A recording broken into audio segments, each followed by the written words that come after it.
সকাল সকাল যদি গরম গরম মশলা পুরি আর তার সাথে দারুণ স্বাদের ছোলা রান্না হয়ে যায় তাহলে তো আর কথা নেই। আসসালামু আলাইকুম মাই ইউটিউব ফ্যামিলি। দেশ বা দেশের বাইরে যে যেখানে আছেন সকলকে আমার সালাম। সকলে সুস্থ থাকুন, ভালো থাকুন আর নেক পথে চলুন, এই দোয়াই করি আল্লাহ পাকের কাছে। আর আপনারাও আমাদের জন্য দোয়া করবেন, আমরা যেন সুস্থ সবল থাকতে পারি আর নেক পথে চলতে পারি। ফ্রেন্ডস, রোজ রোজ একই রকম খাবার খেয়ে বাচ্চারা কেন বড়রাও বোরিং হয়ে যায়, খেতে ইচ্ছা যায় না। তাই মাঝে মাঝে চটপটি খাবার খেতে খুবই ইচ্ছে করে। তাই আজকে বানালাম আপনাদের জন্য মশলা পুরি, তার সাথে ছোলা রান্না। স্বাদ মুখে লেগে থাকার মতো। আর এটা যদি তৈরি করেন, বাচ্চা থেকে বড় সবাই কিন্তু বারবার এটাই বানাতে বলবেন। তো চলুন শুরু করে বিসমিল্লাহির রহমানির রহিম। ভিডিওটি স্কিপ না করে দেখবেন। এখানে আমি 200 গ্রাম ভিজিয়ে রাখা ছোলা নিয়েছি, আর তাতে 2টো তেজপাতা, হলুদ 1/4 চামচ, লবণ আর প্রয়োজন মতো পানি দিয়ে এটাকে বসিয়ে দিলাম জোর আঁচে। 5 থেকে 6টি সিটি দিয়ে নেব। এদিকে আটা মেখে নেব। গমের আটা এই কাপটার মাপ করে 1.5 কাপ নিলাম। এখানে 200 গ্রাম গমের আটা নিয়েছি। আর ভেজে নেওয়া বেসন 2 টেবিল চামচ, আর সুজি 2 টেবিল চামচ। বেসনটা অবশ্যই একটু হালকা আঁচে ভেজে নেবেন, তাতে কিন্তু স্বাদটা আরও বাড়বে। এবার এতে কিছু মশলা দেব। স্বাদ মতো লবণ দেব, আর জোয়ান 1/2 চামচ হাতে নিয়ে একটু ক্রাশ করে দিয়ে দেব।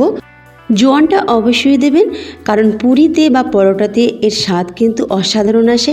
তার সাথে এখানে দিয়েছি লঙ্কা গুঁড়ো 1/4 চামচ, গরম মশলা 1/4 চামচ, কসুরি মেথি 1 চামচ, আর গোটা জিরে গোটা ধনেকে সামান্য ভেজে নিয়ে ক্রাশ করে নিয়েছি, সেটা 1/2 চামচ দিলাম। আর ওখানে লঙ্কা গুঁড়ো আর গরম মশলাটা দেখানো হয়নি, আমার ফোনের একটু প্রবলেম চলছে, সেজন্য আমি কদিন ভিডিও দিতে পারিনি। ভিডিও তৈরি করেছি, কিন্তু কিছু কিছু ক্লিপ যেগুলো খুবই ইম্পর্টেন্ট সেগুলো ওঠেনি। তো আজকে ভাবলাম যাই হোক আমি ভিডিও ছেড়েই দিই, যেটুকু উঠেছে আপনাদের আমি বুঝিয়ে দেব। তো এখানে আমি 1 টেবিল চামচ সাদা তেল দিলাম, আর ভালো করে এর সাথে মিশিয়ে নিলাম। আর এইভাবে মুঠো করে দেখবেন, বেশ মুঠো হচ্ছে কিন্তু ভেঙেও যাচ্ছে। তারপরে একটু একটু করে পানি দিয়ে ডো বানাবো। এই ডোটা কিন্তু শক্তও করবেন না বা খুব বেশি নরমও করবেন না, মাঝারি করবেন। আর কারণ এতে সুজি দেওয়া আছে, বেশি শক্ত করলে আর এটা যখন রেস্টে রাখবো, রেস্টে রাখার পর এটা আরও শক্ত হয়ে যাবে, আর তখন পুরি ভাজার সময় ফুলে উঠবে না। তো এটা মিডিয়াম ডো বানাবেন। রেস্টের জন্য 10 মিনিট রাখলাম। এদিকে আমি কড়াতে দিয়েছি সর্ষের তেল 2 টেবিল চামচ।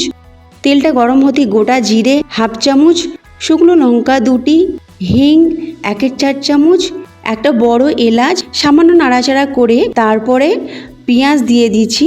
আর পেঁয়াজটা নাড়াচাড়া করে ওর উপরে 1 চামচ আদা রসুন বাটা দিয়ে কিছুক্ষণ ওটাকে কষিয়ে নিয়েছি, যেটা ভিডিওটি ওঠেনি, আমি আপনাদের প্রবলেমটা বললাম। তারপর এখন মশলাগুলো দিয়ে দিলাম। 1 চামচ ছোলে মশলা, কাশ্মীরি লঙ্কা 1 চামচ, 1/2 চামচ লঙ্কা গুঁড়ো, 1/2 চামচ হলুদ গুঁড়ো, আর গোটা জিরে আর ধনেকে ক্রাশ করে রেখেছিলাম সেটা 1 চামচ। এবারে মশলাটাকে খুব ভালোভাবে কষতে হবে একটু পানি দিয়ে অবশ্যই কষবেন। এইভাবে একটু একটু করে পানি দিয়ে মশলাটাকে একেবারে খুব ভালোভাবে কষিয়ে নিতে হবে। তারপর এখানে একটা আমি জিনিস অ্যাড করছি, এটাও ভিডিওতে ওঠেনি। তো আমি যে ছোলাটা সিদ্ধ করতে দিয়েছিলাম, ছোলাটা সিদ্ধ হয়ে যাবার পর 2 টেবিল চামচ ছোলা আর 2টি টমেটো একসঙ্গে আমি পেস্ট বানিয়ে নিয়েছি, সেই পেস্টটা দিয়ে দিলাম। দিয়ে খুব ভালোভাবে কষিয়ে নিতে হবে। ততক্ষণ পর্যন্ত কষবো যতক্ষণ না এটা শুকনো হচ্ছে আর তেলটা উপরে উঠছে আর এগুলো এক জায়গায় জড়ো হচ্ছে। দেখুন এইভাবে কষতে কষতে দেখবেন এক জায়গায় জড়ো হয়ে যাচ্ছে। এটা প্রায় 5 মিনিটের মতো টাইম লাগবে। তারপর কষানো হয়ে গেলে আমি সিদ্ধ ছোলাটাকে পানি সমেত দিয়ে দিলাম। তারপরে নাড়াচাড়া করে নিলাম কিছুক্ষণ। তারপরে এটাকে ঢাকনা চাপা দিয়ে রান্না হতে দেব। এইভাবে ছোলা রান্না করলে কিন্তু সবাই চেটে চেটে খাবে, আলু দেবার কোনো প্রয়োজনই নেই, এতটাই সুস্বাদু হয়েছিল। তো এটাকে ঢাকনা চাপা দিয়ে 10 মিনিট কম আঁচে বসিয়ে রাখবো। আর ততক্ষণ আমি ওদিকে যে আটাটা মেখে রেখেছি সেটা দেখে নিই। আটার ডোটাকে একটু ভালো করে মুথে নেব। এবার একটু হাতে সাদা তেল নিয়ে নেব, তেল নিয়ে খুব ভালোভাবে মুথে নেব। এটা করলে কি হবে, পুরিগুলো খুব ভালো খাস্তা হবে। তো এইভাবে তেল দিয়ে খুব ভালোভাবে মুথে নেবেন। ফ্রেন্ডস এখনই বলে দিই, যদি আজকের রেসিপি আপনাদেরকে ভালো লাগে তো প্লিজ একটা লাইক করবেন, কারণ আপনার একটা লাইক আমার কনফিডেন্সকে বাড়িয়ে দেয় আর আমাকে নতুন নতুন রেসিপি আনতে খুবই হেল্প করে। আর আপনারা বুঝতেই পারছেন একটা ভিডিও তৈরি করতে কতটা পরিশ্রম করতে হয়, আর তার সাথে যদি ভিডিও ডিলিট হয়ে যায় তাতে তো আরও দুঃখ লাগে। তো আমার দুদিন ধরে এরকম হচ্ছে। আজকের ভিডিও কিছু ক্লিপ ডিলিট হয়েছে যেগুলো আমি আপনাদের সঙ্গে শেয়ার করতে পারছি না, তার জন্য খুবই দুঃখিত। তো আমি লেচি কেটে নিয়েছি, লেচি কেটে গোল গোল করে নিয়েছি। আর এদিকে ছোলা রান্নাটা কমপ্লিট হয়ে গেছে।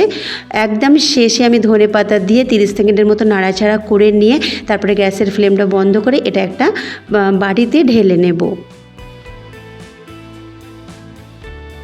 ধনেপাতা সবসময় শেষে দেবেন, এর ফ্লেভারটা কিন্তু বজায় থাকবে আর খেতেও কিন্তু খুব ভালো লাগবে। দেখুন ছোলা রান্নাটার কালারটা কত সুন্দর এসছে, আর খেতে আমি কি বলবো, আমি আপনাদেরকে বলে বোঝাতে পারবো না যতক্ষণ না আপনারা এটাকে ট্রাই করছেন। তো আমি একটা বাটিতে ঢেলে নিচ্ছি। আর ওদিকে আমি যে পুরীর লেচিগুলো কেটে রেখেছি, বেলে নেবার সময় ভিডিওর ক্লিপটি ওঠেনি, তার জন্য খুবই দুঃখিত। আমি বেলে নিয়ে তারপরে তেলটাকে খুব গরম করে নিয়েছি, তারপরে মিডিয়াম টু হাই আঁচ করে এগুলোকে ভেজে নিয়েছি। অবশ্যই গ্যাসের ফ্লেমটা মিডিয়াম টু হাই রাখবেন, তবেই পুরিগুলো ফুলবে আর একেবারে মচমচে হবে। আর এই পুরিগুলো কিন্তু অনেকক্ষণ পর্যন্ত ফুলো ফুলো থাকে আর মচমচে থাকে, কারণ এতে আমি সুজি দিয়েছি আর বেসন দিয়েছি। আর খেতেও কিন্তু খুবই সুস্বাদু হয়েছিল। ফ্রেন্ডস দেখুন কতটা মচমচে ভাব।